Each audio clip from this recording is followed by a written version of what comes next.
സ്നേഹിക്കാനും സ്നേഹിക്കപ്പെടാനും ആരെങ്കിലുമൊക്കെ നമ്മുടെയൊക്കെ ജീവിതത്തിൽ ഇല്ലെങ്കിൽ നമ്മുടെ ജീവിതത്തിന് എന്തർത്ഥമാണ് സഹോദരങ്ങളെ? ഈശോ മിശിഹായിൽ സ്നേഹം നിറഞ്ഞ ഗുഡ്നെസ് ടി വിയുടെയും ഗുഡ്നെസ് യൂട്യൂബ് ചാനലിൻ്റെയും മാന്യ പ്രേക്ഷകരെ, കുരിശിൻ്റെ തണലിൽ ഷാഡോ ഓഫ് ദ ക്രോസ് എന്ന വചനപ്രഘോഷണ പരമ്പരയിലേക്ക് നിങ്ങളെല്ലാവരെയും ഏറ്റവും സ്നേഹത്തോടെ സ്വാഗതം ചെയ്യുന്നു.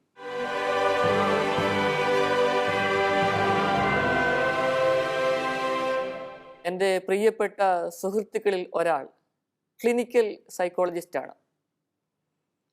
അദ്ദേഹം യാത്ര ചെയ്തുകൊണ്ടിരിക്കുന്ന അവസരത്തിൽ ഒരു ഫോൺ കോൾ ലഭിക്കുകയുണ്ടായി. അദ്ദേഹത്തിൻ്റെ ക്ലയൻ്റാണ് അദ്ദേഹത്തെ വിളിച്ചത്.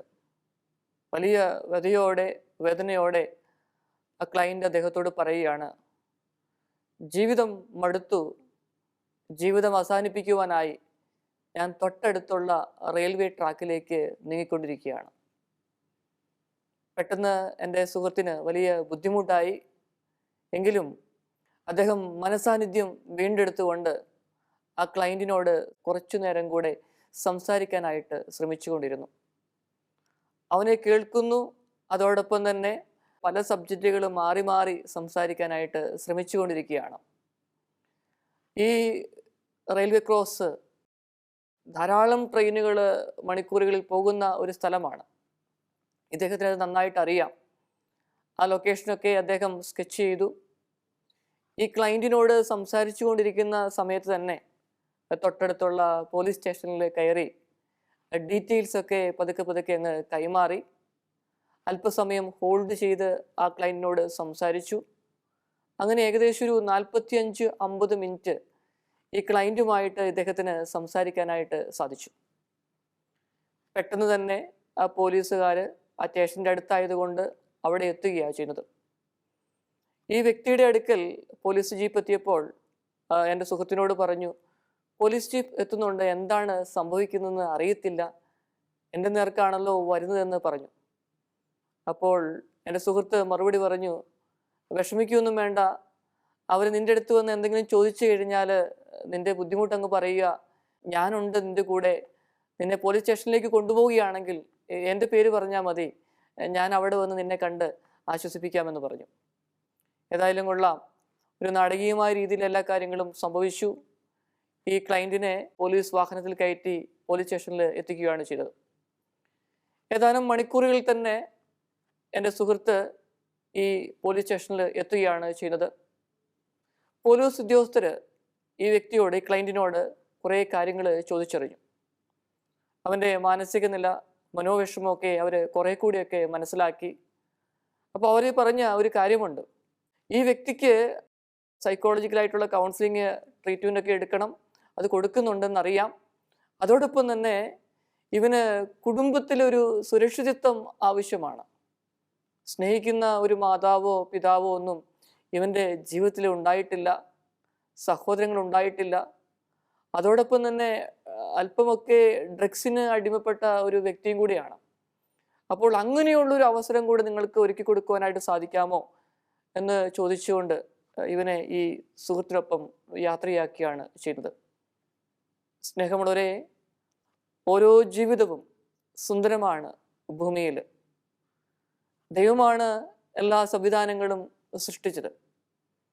ഇന്നത്തെ കാലഘട്ടങ്ങളിൽ നമ്മളൊക്കെ വളരെയധികം തിരക്കിലൂടെ കടന്നു പോകുന്ന ഒരു കാലഘട്ടം. എന്തൊക്കെയോ നേടിയെടുക്കാനുള്ള ആഗ്രഹം. നേടിയെടുക്കണ്ട എന്നല്ല ഞാൻ പറയുന്നത്.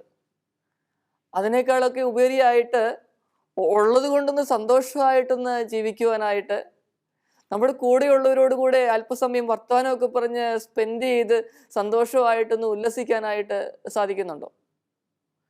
ഇപ്പോഴത്തെ കാലഘട്ടങ്ങളിൽ ഒറ്റപ്പെട്ട ജീവിതങ്ങൾ കൂടിക്കൊണ്ടിരിക്കുകയാണ്. വീടുകളിൽ ഒരുപക്ഷെ 3, 4, 5 അംഗങ്ങളുണ്ടാവാം. എന്നാൽ ആൾക്കൂട്ടത്തിൽ തനിയെ എന്ന അവസ്ഥയിലേക്ക് പോയിക്കൊണ്ടിരിക്കുന്ന സ്ഥിതിവിശേഷമാണ്. നമുക്കറിയാലോ, ഈ ആത്മഹത്യകളൊക്കെ ചെയ്യുന്നതിന് മുൻപ് ചില വ്യക്തികൾ എഴുതി വയ്ക്കാറുള്ള കാര്യങ്ങളൊക്കെ. എൻ്റെ ജീവിതത്തിൽ എന്നെ സഹായിക്കാനായിട്ട്, എന്നെ ഒന്ന് കേൾക്കാനായിട്ട്, ഒരാശ്വാസ വാക്ക് പകർന്നു തരാനായിട്ട് ആരുമില്ല എന്ന്. ആത്മഹത്യക്ക് ഒരു വിശുദ്ധ ചികിത്സ എന്ന എപ്പിസോഡിൽ ഞാൻ ഇതിനെക്കുറിച്ച് പ്രതിപാദിച്ചതാണ്.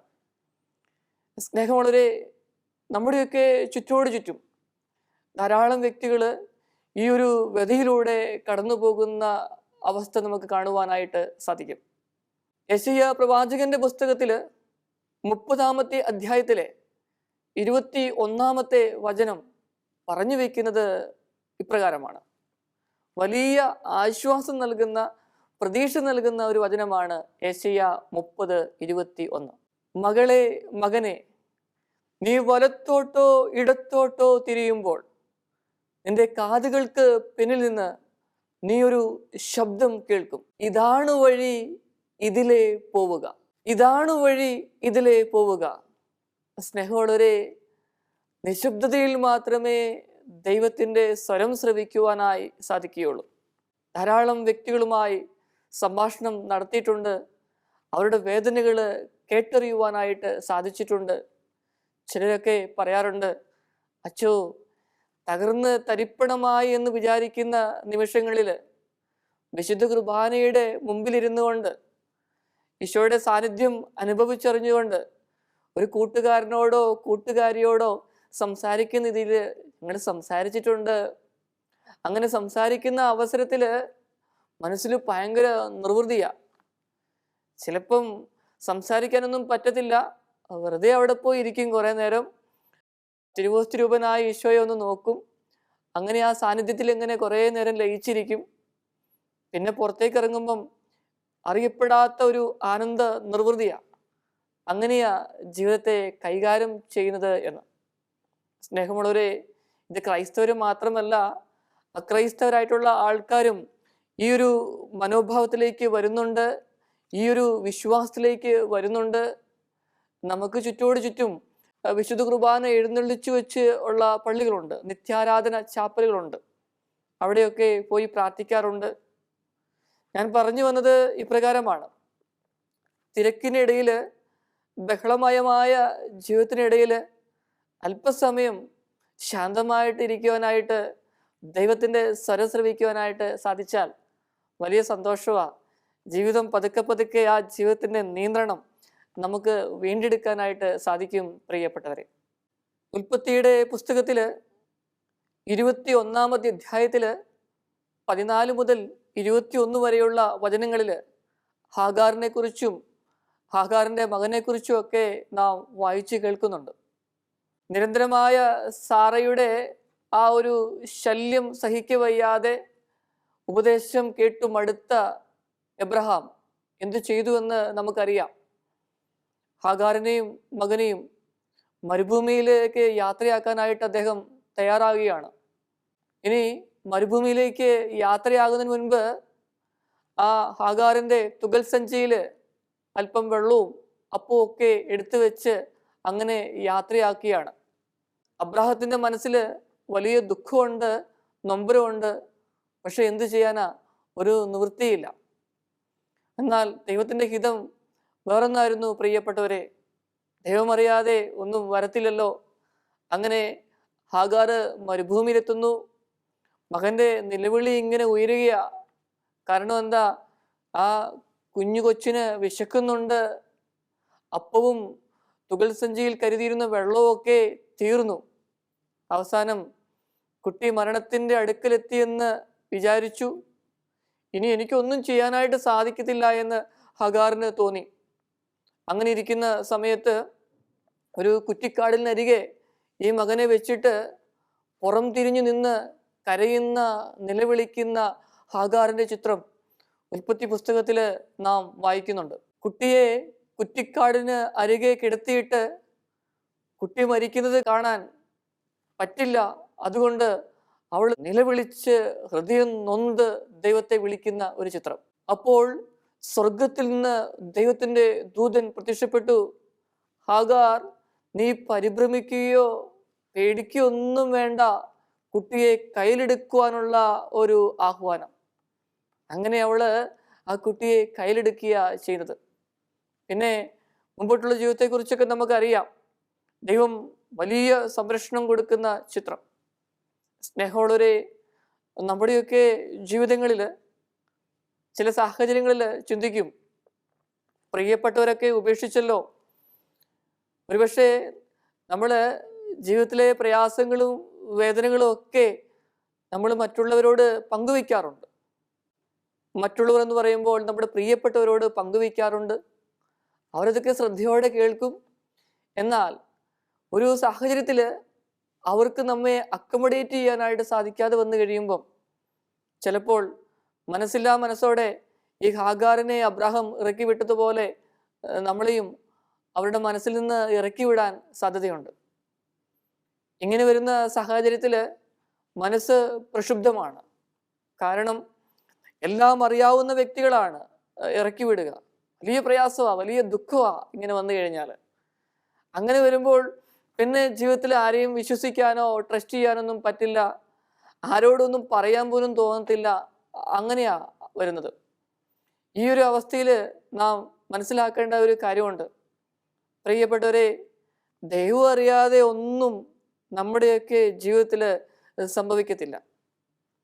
മാനുഷിക ദൃഷ്ടിയിൽ എല്ലാം കൈവിട്ടുപോയി, നഷ്ടപ്പെട്ടു എന്ന് തോന്നുമ്പോൾ പോലും വലിയ ഒരു പ്രചോദനം നൽകുന്നുണ്ട്. പ്രിയപ്പെട്ടവരെ, പിടിച്ചെടുക്കാൻ പറ്റാത്ത വിധം നഷ്ടപ്പെട്ടു പോയ ഒന്നുമില്ല നമ്മുടെയൊക്കെ ജീവിതങ്ങളിൽ. മനസ്സ് വെക്കണം, എന്നെ അറിയുന്ന ദൈവം എൻ്റെ കൂടെയുണ്ട്. ആ ഒരു ചിന്തയുണ്ടെങ്കിലുണ്ടല്ലോ, നഷ്ടപ്പെട്ടതെല്ലാം തിരിച്ചു പിടിക്കാൻ, നഷ്ടപ്പെട്ട ബന്ധങ്ങൾ തിരിച്ചു പിടിക്കാൻ, നഷ്ടപ്പെട്ട സൗഭാഗ്യങ്ങൾ തിരിച്ചു പിടിക്കാൻ സാധിക്കും. ക്രിസ്മസിന് വേണ്ടിയിട്ട്, ഈശോയുടെ ജനന തിരുനാളിന് വേണ്ടി ഞാനും നിങ്ങളൊക്കെ ഒരുങ്ങുക. കാത്തിരിപ്പിൻ്റെ തിരുനാളാ ക്രിസ്മസ്. അതേ പ്രിയപ്പെട്ടവരെ, കാത്തിരിക്കുകയാണ് ഈശോയ്ക്ക് വേണ്ടി, ഈശോയുടെ ജനനത്തിന് വേണ്ടി. അങ്ങനെ വന്നാൽ ജീവിതത്തിൽ നഷ്ടപ്പെട്ടു പോയി, അല്ലെങ്കിൽ ഇനി ഒരിക്കലും വിളക്കി കൂട്ടിച്ചേർക്കാൻ പറ്റില്ല എന്ന തോന്നലുകളിലൂടെ മുമ്പോട്ട് പോവുകയാണെങ്കിൽ ആ തോന്നലുകളൊക്കെ ഒന്ന് മാറ്റിവെച്ചേക്ക്.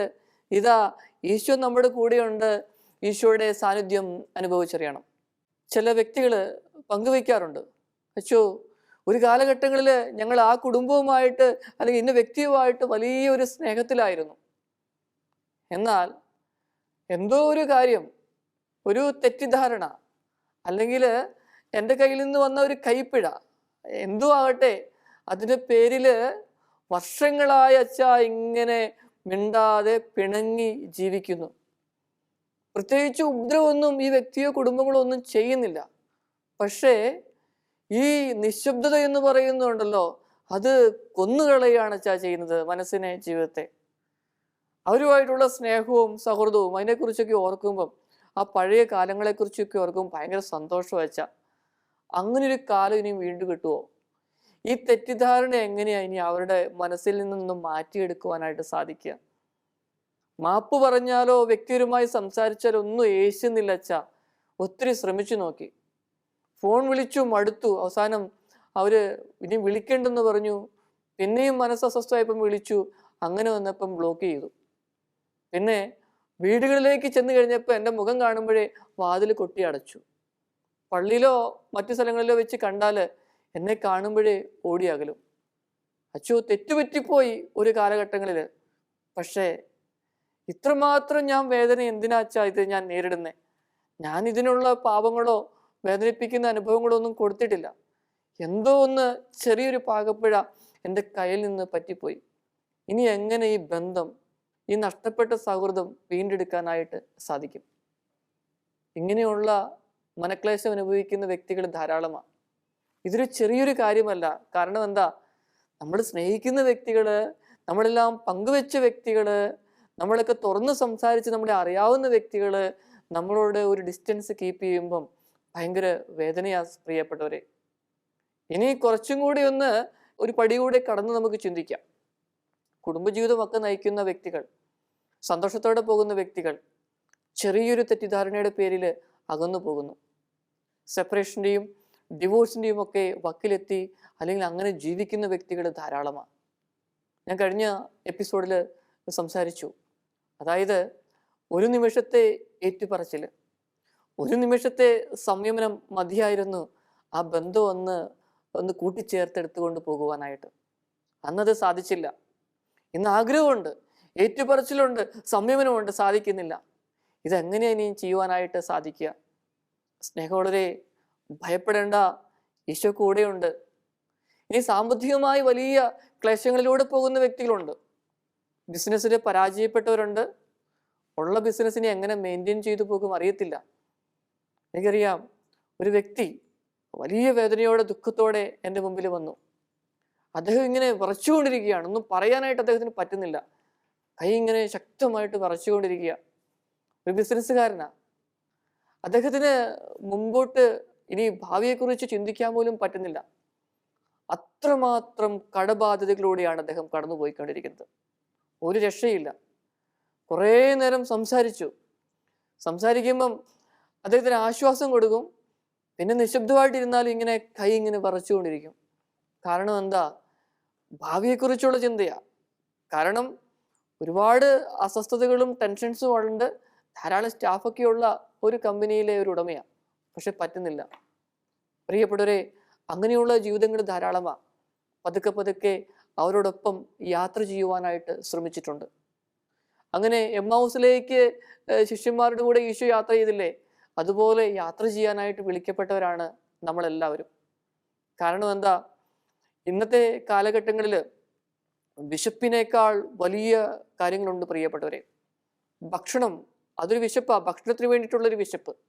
എന്നാൽ സ്നേഹത്തിന് വേണ്ടിയിട്ടുള്ള വിശപ്പ്, ആരെങ്കിലും ഒന്ന് എന്നെ കേൾക്കുവോ, അത് വലിയൊരു വിശപ്പാ. ആരെങ്കിലും എന്നെ ഒന്ന് കേൾക്കുവോ, എന്നെ ഒന്ന് മനസ്സിലാക്കുവോ, എൻ്റെ ജീവിതത്തിൽ എന്തെങ്കിലും ഒരു പച്ചക്കൊടി കാണിച്ചു തരുമോ, എനിക്കൊരു അല്പമെങ്കിലും ഒരു ബഹുമാനം, ഒരു സമൂഹത്തിലൊരു സ്ഥാനം തരുമോ, അതിനു വേണ്ടിയിട്ടുള്ള ഒരു വിശപ്പ്, നിലവിളി നമ്മുടെ ചുറ്റുമുള്ള വ്യക്തികളിൽ അവർക്ക് ആവശ്യമാണ് പ്രിയപ്പെട്ടവരെ. ഇന്ന് ഒറ്റപ്പെട്ടു പോകുന്ന വ്യക്തികളുടെ എണ്ണം കൂടിക്കൊണ്ടിരിക്കുക. ഒറ്റപ്പെട്ടു പോകുക എന്ന് പറയുമ്പോൾ ഞാൻ ആദ്യം സൂചിപ്പിച്ചു, കുടുംബത്തിലോ സമൂഹത്തിലോ 4 5 അംഗങ്ങളുണ്ട്. എന്നാൽ എല്ലാവരും ഉണ്ട്, പക്ഷേ ആരുമില്ലാത്ത അവസ്ഥ. എല്ലാവരും ഉണ്ട് ചുറ്റോട് ചുറ്റും, പക്ഷേ കാര്യത്തോടെടുക്കുമ്പം ആരുമില്ല. കൊച്ചു ബലഹീനതകളുണ്ട്, കുറവുകളുണ്ട്. അത് അഡ്ജസ്റ്റ് ചെയ്യാനായിട്ട് എൻ്റെ പ്രിയപ്പെട്ടവർക്ക് പറ്റുന്നുമില്ല. എനിക്ക് അവരെയും അഡ്ജസ്റ്റ് ചെയ്യാനായിട്ട് പറ്റുന്നില്ല. ഈ ഒരു സാഹചര്യം നമ്മൾ ഈശോയുടെ ജനനത്തിനായി ഒരുങ്ങിക്കൊണ്ടിരിക്കുന്ന ഈ ദിവസങ്ങളിൽ ഇതുപോലുള്ള വേദനയിലൂടെയാണ് കടന്നു പോകുന്നതെങ്കിൽ നമ്മളെ തന്നെ തമ്പുരാന്റെ മുമ്പിൽ വിട്ടുകൊടുക്കുവാനും നിശബ്ദമായി കുറേ സമയം ഇരിക്കുവാനായിട്ടും നാം തയ്യാറാകണം പ്രിയപ്പെട്ടവരെ. നമ്മുടെ കുടുംബങ്ങളിലൊക്കെ ഊഷ്മളമായ ബന്ധങ്ങളൊക്കെ നമ്മൾ വളർത്തിയെടുക്കണം.